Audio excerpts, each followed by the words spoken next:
dirayno saaka fariintaasoo aan u dirayno madaxweynaha jamhuuriyadda Soomaaliland Muuse Biixi golayaasha qaranka hay'adaha amniga cid kasta oo ay nabadgelyadu qusayso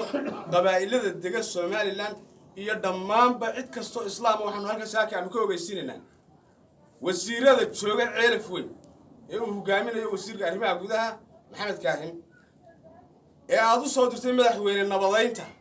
waxay isu bedeleen colaadayn inay dadkii ay ku dhaxaburaan waxay isu bedeleen inay xaabo ku shidaan colaadii ka taagneed ceelaf weyn iyo badrool ay ku sii sugaan waxay isu bedeleen inay ummadii madaxa isu geliyaan waxay isu bedeleen inay cadaaladii maxay ahayd ay madaxa ka jaraan waxay isu bedeleen inay ummadii kala saarnay isku diraan waxaanu madaxweyne ku ogeysiinaynaa waxaanu hay'adaha amniga idin ogeysiinaynaa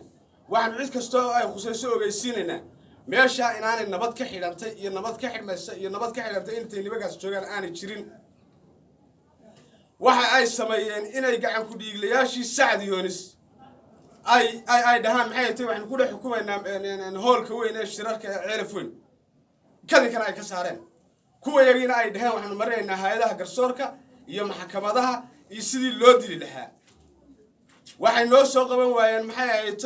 gacan ku dhiiglayaashii Maxamed Kaahin afkiisa wuxuu ka yiri markii ay soo qaban kari waayeen Sacad Yoonis gacan ku dhiiglayaashii waxaanu garanay